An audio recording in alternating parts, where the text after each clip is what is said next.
Well, hello, everyone, and welcome to the Color of Money podcast. I am your host, Julia Lachey. I am joined by my co-host, Daniel Dixon, and it's just the two of us. I feel like there's a song about that, Dan. Just the two of us. It's just the two of us today, and we're going to have a conversation. And I'm kind of glad it is because we were chopping it up before we went live, and we were talking about leadership and the difficulties, I guess, if you will, of leadership.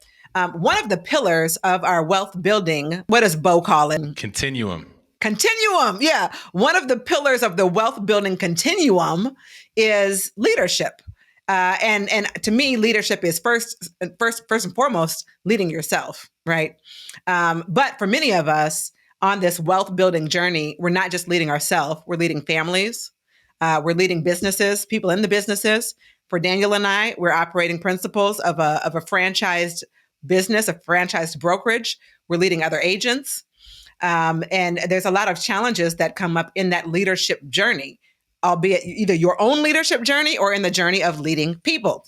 So today's episode, friends, is that we're calling it Leading the People. Interestingly enough, and Daniel, introduce yourself, say something so they know you're here. What's up, everybody? Okay, Daniel's here. I know I get to talking and Daniel's here. But I was listening to TD Jakes, and he was doing this sermon about Moses and how he was trying to lead the people and how people will praise you. And then the same people were like, we should have just died. We should have never followed you, And so there's all these trials and tribulations that come up in people's leadership journeys. And so I want to just start by asking you, Daniel, first, for those who haven't been following the Color of Money podcast, first, shame on you. Go back and start at episode 1. But for those who are just tuning into it, introduce yourself, kind of what you do, your role on the team, your role in your franchise, et cetera, and kind of where you fall in this whole leadership journey. All the roles. You know what's funny about that? I actually just went through this process of saying all the buckets that I have to fill. And when you think about leadership, oftentimes we only talk about what we do inside of our business. But when we think about the amount of responsibilities we have as leaders inside of our world, I have more responsibility as a leader outside of my business than I do inside of my business. And I didn't realize that until I really started getting out these buckets. I mean, we own a KW franchise. We have about 110, 115 agents. We have a real estate team. We have about 16, 17 agents there. I own a mortgage company. We have investment properties. We have an investment business. But I think what I've ignored for so long in my life is the leadership inside of the household. I've also got to be a dad. I've also got to be a husband. I've also got to be a friend. I've also got to be a son. I've also got to be a big brother. Like there's so many other things buckets that are full. And so I evaluated all the buckets that I have and then rated them to realize like, where am I at in this? Because I'm failing at some things and doing better at some things. And it's always that moving target when you have that level of responsibility. And it's overwhelming sometimes. It is overwhelming. When you think of all the different leaders, the different ways that you're leading in so many different capacities, I even backing up, what would you say, how would you define leadership? You identified that you are a leader in so many different spaces. What does that even mean? What does leadership mean? What is leadership? That's a good question. We're all leaders in some capacities of our life. And I feel like leadership is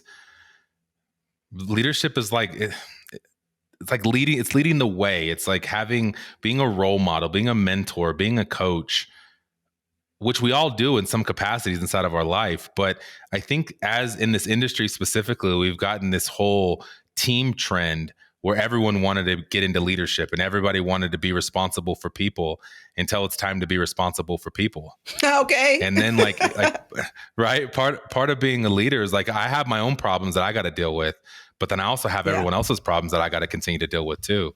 And so sometimes you get hit at every angle with all of the responsibility with that. And it's not for the lighthearted.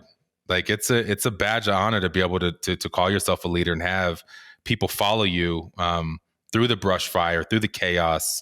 In our world now, as everything has been absolutely chaotic in our industry with rates and lawsuits inventory and lawsuits and everything. It's like leadership now, like the true leaders are leading the pack. They're having their people follow them through that brush fire, through the challenges, and having that that vision or that light at the end of the tunnel that you're leading your team through. I think it's more of a prize now than I think that it's been in the past, because there's a lot of people that ran teams that no longer run teams anymore. Things got too hard. You know, what do you think it is? What would you call it? How would you define it? The way Gary Keller defines it is, he says, leadership is teaching people how to think so they can get what they want when they want it, or something to that effect. It's really just teaching people how to think and guiding people, to how to think. And so that's to me what leadership is it is being somebody who is helping people get what they want, and helping them do that effectively. But that's the key. Like, what does effectively mean? How do you be an effective leader? It's interesting you say that, because I was asking, you love my Brett Tanner references. Yeah. But I was asking Brett a few months ago about leadership, and Brett's all good with me now that he came on our podcast. I only didn't like your Brett references when Brett wasn't coming on our podcast. Now that Brett came on our podcast, I don't mind your Brett Tanner references. There we go. So I was asking him about, he's like, D, one of the things that makes me a great leader is I just help hold people accountable. I think accountability is the highest form of love. It is. Because when people are checking in and helping you achieve, and you say you're going to do something, they follow up with you and help you to push you to that's someone that really cares about what you're looking at trying to achieve. And he goes, Daniel, I ask really good questions and understand what makes my people tick. And then I help hold you accountable to be able to achieve those things. And that's leadership. And so that's right in alignment with what Gary is saying as well. Exactly. That's basically what Gary said, helping people think how they need to think so they can do what they need to do. That's what it is, to get what they want to get when they want to get it. That's exactly what it is. And so to be effective, you're saying, is to help hold people accountable to what might get them there. Like, I'm going to help show you where you need to go, not maybe where you want to go, maybe what you want, but where you should be. And that, I think, is the hard part, particularly when you do see in people more than they see in themselves. Trying to help someone get what you think we were talking about that before we went live. You've got all these agents in your market center, and we've got particularly new agents. You have this vision for them. You have this desire for them to build wealth and build these big businesses. You try to put all these things in front of them, but it's the whole saying, right? You can lead a horse to water, but you can't make him drink. So there is some level of frustration when you want for people what they don't see or want for themselves. I think you have wartime leaders and you have peacetime leaders. And I think they're very different humans. What does that mean? Well, when you think about the world that we're in wartime right now, things are hard. We're making less money and working a lot harder than we've done over the last decade, over the last 8 years. And so a peacetime CEO or peacetime leader is kind of managing the things that are working and motivating and helping people kind of go. But now when things get tough, you've got to recalibrate. We've gotten attacked from multiple angles in this, and how are we understanding and redefining the business model, the plays that we run, what's working, what's not working. We're in wartime. It takes a different kind of human to be able to fight when everything's going wrong than it does to be able to lead people when everything's going right. So if we have somebody, let's say, be it somebody in your house, somebody in your family, friends or whatever, and they say, I want to build wealth. You all have this podcast called Color of Money. I love it. Help me get there. What are the steps that you take to actually lead people down the journey, or do you? How do you lead people through their desire to want something and to help them get there? I think wealth is interesting because you've got to be able to have enough income to be able to start playing the game. I think in our industry specifically, there's so many people that learn to know. And so they read the books, they listen to the podcast, they learn the information, but they don't actually do or execute. And so I think it's really like the wealth. I tell people when I talk to them about cost segregation or about investing or flipping or any of the things, the biggest difference with me and a lot of other people that teach these things is I'm not talking about principles and concepts. I'm talking about actual things that I do and ways that we practice. And it's a very different concept in that. So when you go back home and you're wanting you got to lead yourself first. You got to do the activities.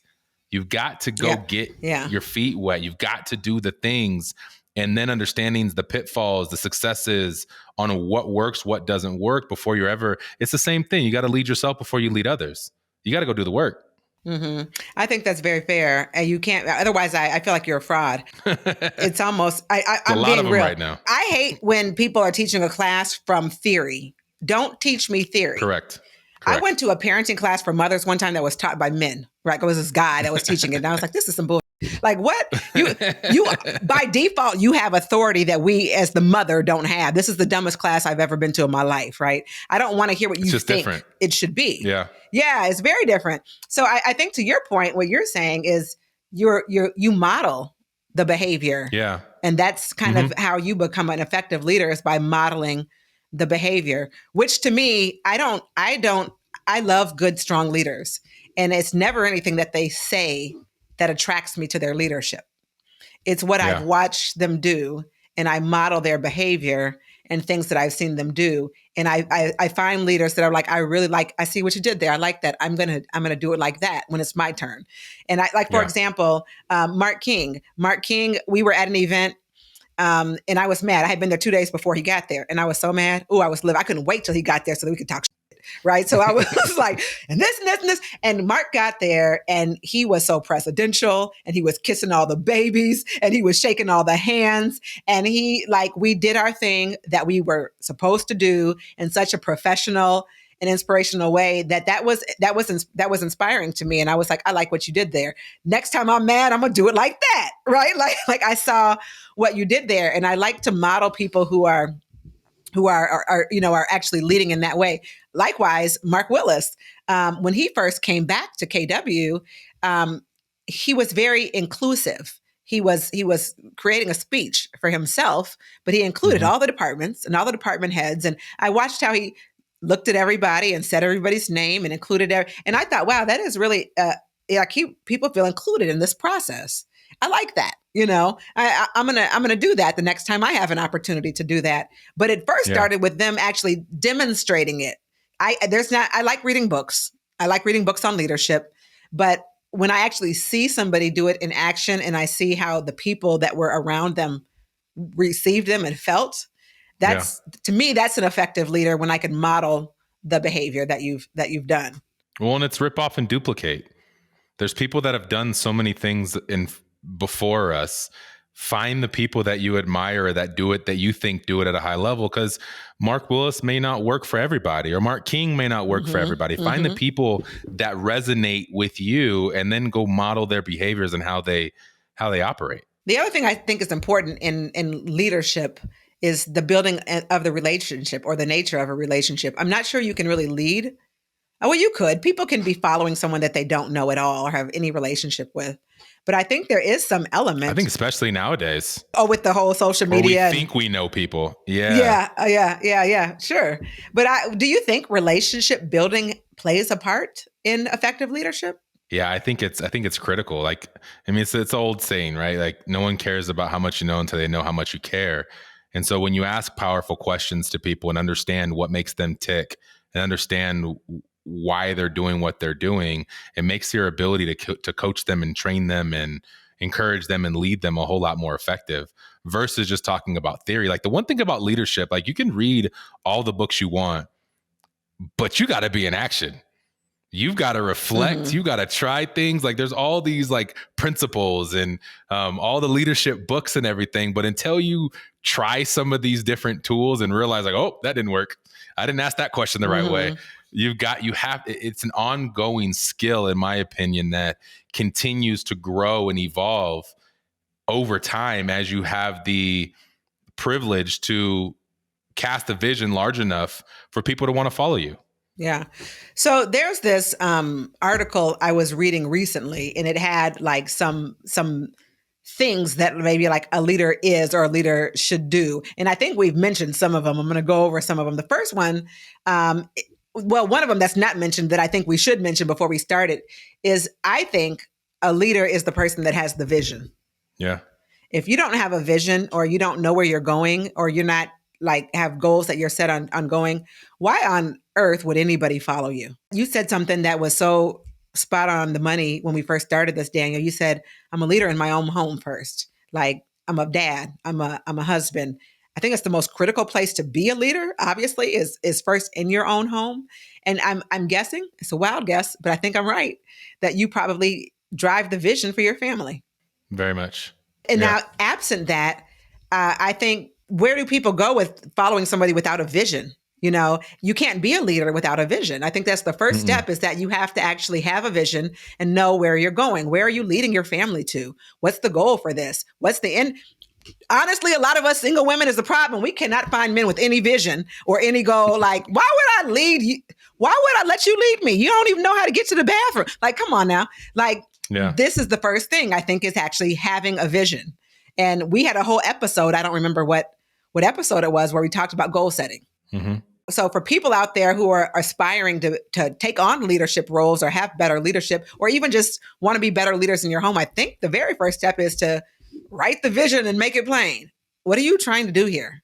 What's the goal? It's as simple as like, someone's used this analogy so long ago. It's like I think it's probably like a bold law or bold something, but like you're driving to New York, you've got to have a GPS. You got to understand the map and what you're trying to go.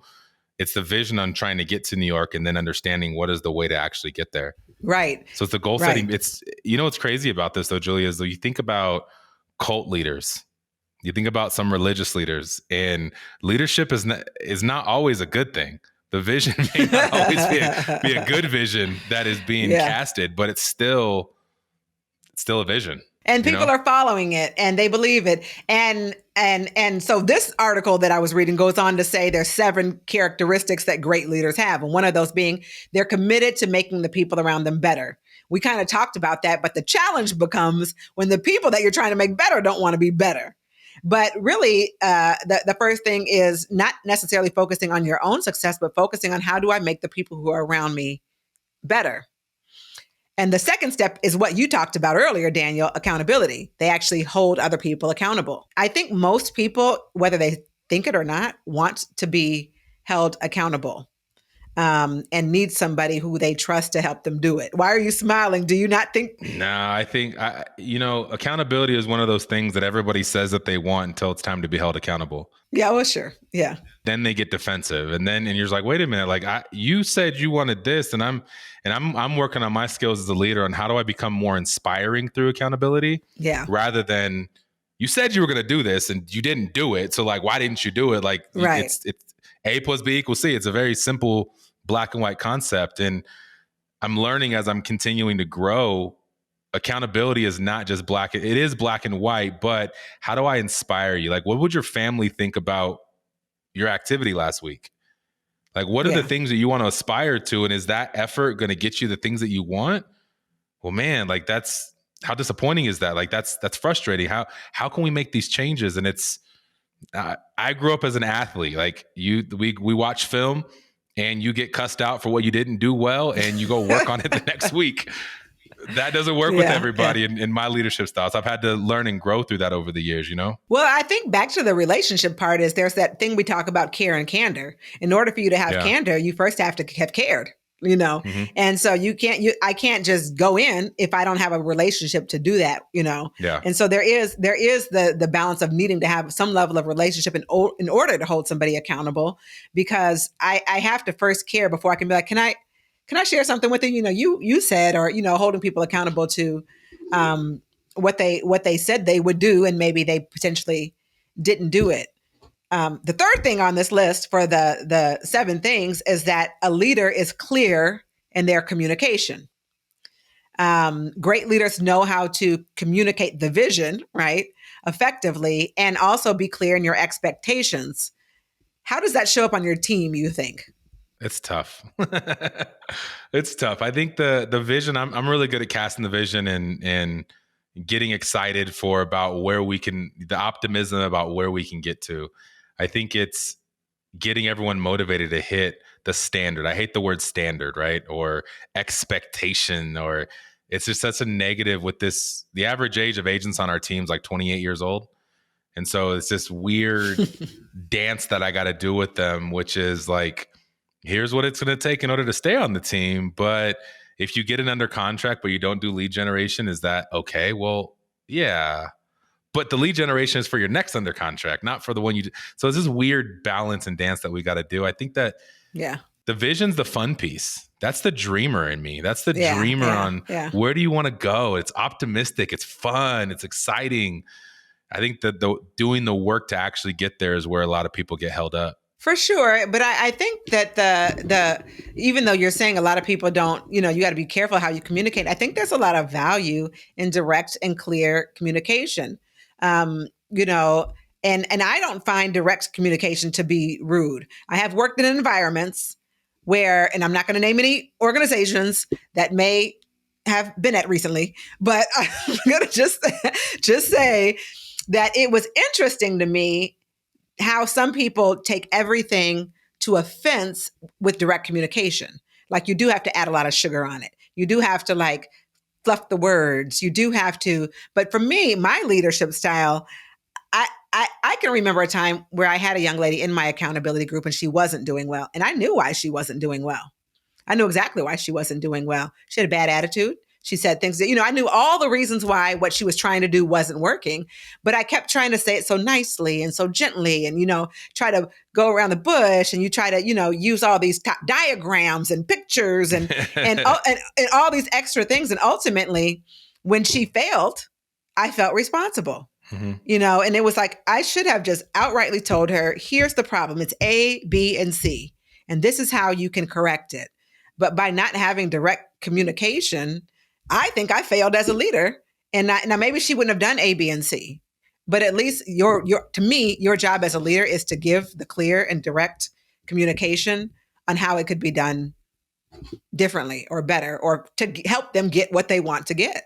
Well, and anyone that doesn't know Julia is direct as they come. I try. Even when you know she loves you, you're like, damn, that was a little aggressive. Like, are we good My still? My bad.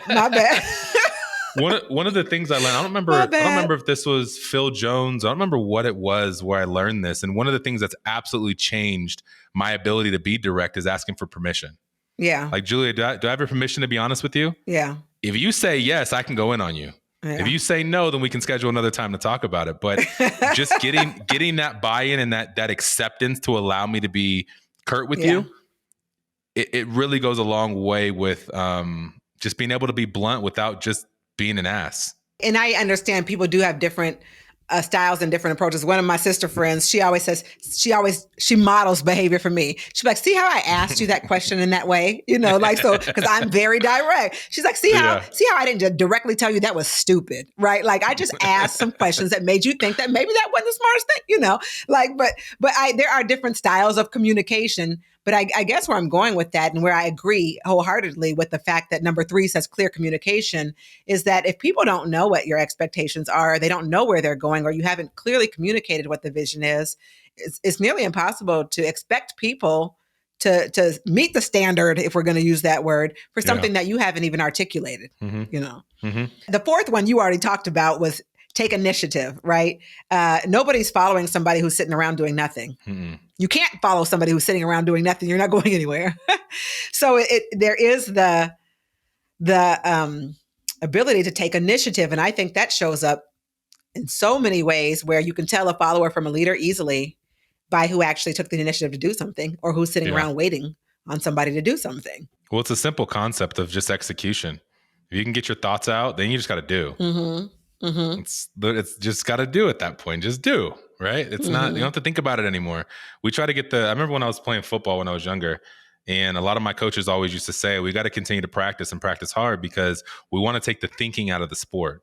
We want to continue to do these things so many times that when it happens in the game, we've already been there and done that. And so that's I've taken that into business where it's like, we don't want to think anymore. We should have tomorrow planned out today. So then when we come in tomorrow, it doesn't matter whether we got bad sleep or whether we're fighting with the spouse or a deal went south or whatever it is, we already know what needs to get executed. Sure. And now we just get in execution mode, which is so much easier than how we feel or thinking about what we want to do that day. I think that's a great way to go about it, but everybody doesn't have that drive, Daniel. So for the people who, because even again, going back to this podcast, the purpose of this podcast is called The Color of Money, is to provide conversations to help people earn more, learn more, and build wealth. If we say, for example, we were in an environment and Bo and Emmerich and John Clyde, they were all talking and they were saying all these things. And somebody says, oh, when is that class? I can't wait to sign up. I want to For what? And I was trying not to be too direct. I know, but I was trying to be like, I don't know why you sign up. You don't do what we told you to do on Friday. This podcast comes out every Wednesday. And every Wednesday we say, hey, go do X, Y, and Z. And people don't do it.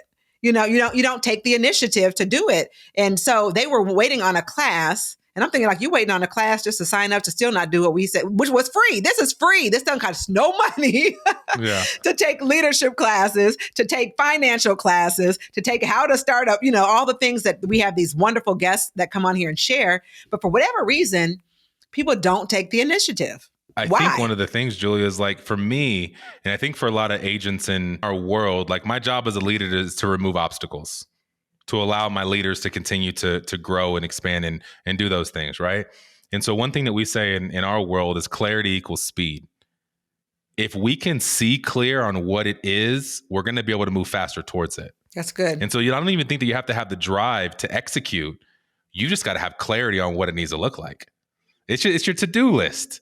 If I have a to-do list of what I got to do on Saturday, like it's easy just to go wash the car, get gas, go to the store, like whatever those things are. So it's the same concept. Though, Daniel? But is it though? The lady that was at family reunion, what was her name that did the 1, 2, 3, 4, the 5, count 5 backwards or whatever? 5, 4, 3, 2, 1. The whole reason this lady has made millions of dollars on literally 5, 4, 3, 2, 1 is because people don't just get up on Saturday and do it. They don't. I was just like, I can't believe I was investigating what I've done wrong in my life. This lady made a book called 5, 4, 3, 2, 1, and everybody loved it because so many people are having a hard time just doing it. Just go. I know. They do know what they're supposed to do, but they really 5, 4, 3, 2, 1, and she made millions of dollars on that idea of just going. I know. Isn't that wild? And so everybody doesn't have the drive, even if they have the vision. It's very wild. It's wild. Even if they don't have the vision, they don't do it. So how does a leader, maybe you're the leader in your house, the leader on your team, help people do it when they do have the clear instruction? We do have the class. We do have the episode that said do 1, 2, 3, 4, 5. We do have all of these things. You have the instruction. All you got to do is get up and do it. You even bought the book 5, 4, 3, 2, 1. And you still not doing it. How does a leader help somebody, or can you? Mike Tyson has a good quote that I think it's something along the lines of like freedom is discipline, right? And so I can't remember exactly what it is, but I'm gonna summarize it. Discipline is doing the things you don't want to do when you don't want to do it. Yes. Right. So I got an example. So we're moving around our house and cleaning out a garage and cleaning out this little barn thing and like this whole thing. Right. And so the first half of the day we go downstairs, we're getting everything out of the basement and we notice that there's water on the floor. And so we start pulling up the carpet. We had to rip the entire wall up because the sink is leaking. It's a disaster. And so we spend an hour and a half doing that. Then everyone wants my kids are helping. It's a whole family thing. Right. And so everyone wants lunch now. So everyone eats lunch and they got the itis. And so now I'm looking at everybody and I'm like, hey, we still have to go empty the garage and do the other stuff that we were going to do. No one wanted to do it. And it's now inspiring them and dragging them to get up to then go make the progress that we need to make, because it's doing the things that you don't want to do when you don't want to do them. It's just doing it. Yeah. How did you get everybody to get up and do it? Threats. That was not what I thought you were going to say. Limiting video games for the kids and collecting everyone's phones. I thought you were going to say what was next on the list, which was leading by example, right? That's what I thought you were going to say. Sometimes you got to lead with a heavy hand, right? It's an interesting perspective when you like, how do you inspire? Sometimes you got to just get people going. Doing the things you don't want to do is just like pushing a car. We've all ran out of gas. I've done it way too many times in my life. And when you're pushing the car, the hardest time to push the car is right when it's in neutral and it's stopped. Once that thing gets going, everything becomes easier. So I try to encourage my kids, my agents, everyone around me. We've got to just get going. We've got to stay consistent with the things, because once we have the momentum, it's easy. Things will flow a lot more simple and a lot easier for us when we can just get the momentum. So we got to just get up and take the first steps. Yeah, for sure. And then we're just going to be in it and the thing will get done. Yeah. So 5 was lead by example. Leaders, they lead by example. We talked about that earlier. I would have been doing the whole garage by myself, Julia. It's too funny. I get it. That's different when they're your kids. That's different than adults that you're trying to lead, right? That's different. Right. The sixth thing I found to be interesting, I found number 6 to be interesting because it said leaders are coachable. Sometimes people want to be the leader because they think that means you don't have to then listen to anybody else or take any criticism, or you can bark orders.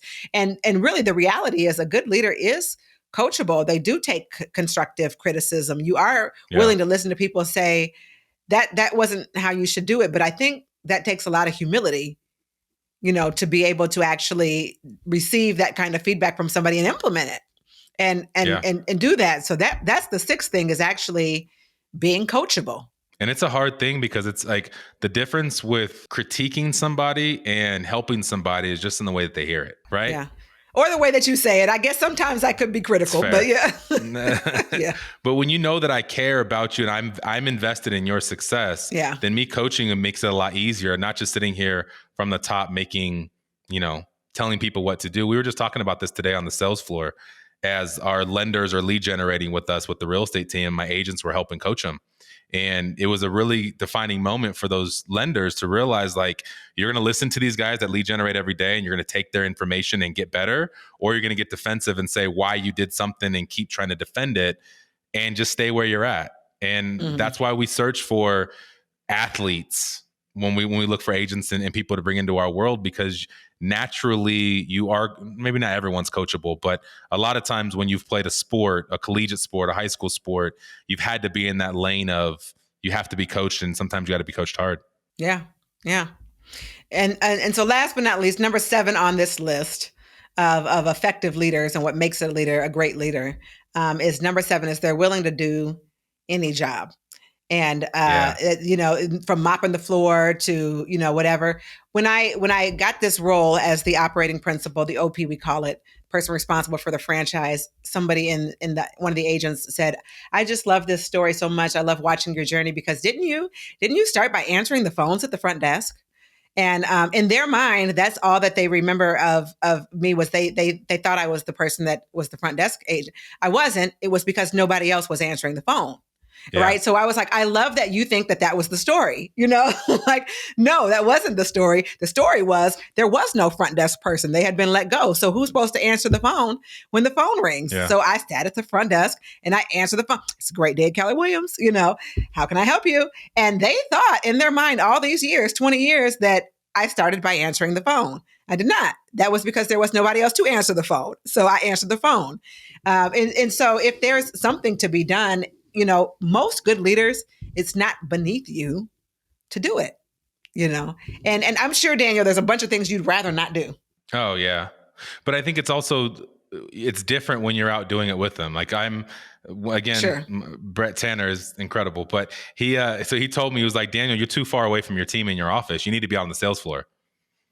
Literally changed the last 2 weeks on the sales floor, coaching on the phone calls, helping the team. And it's kind of lifting morale. It's lifting morale. They're seeing me out there doing it with them. They're seeing me with them on the front lines with them, talking, helping them convert leads.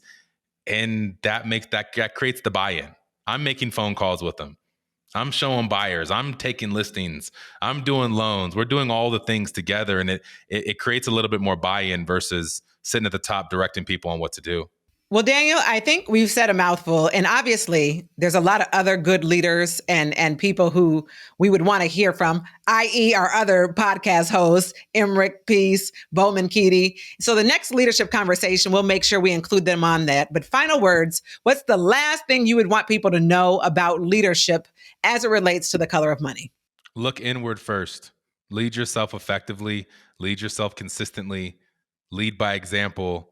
And then you'll have the privilege to go ahead and lead others. I love that. And it is an honor and a privilege to lead others. It's an honor to be in leadership, and it's hard, friends. Like Daniel said, this is hard, but we do hard things. So thank you for tuning in. For everyone who's listening today, tune in next week for more exciting conversations. And thank y'all for checking out the Color of Money podcast this week. We'll check you next week.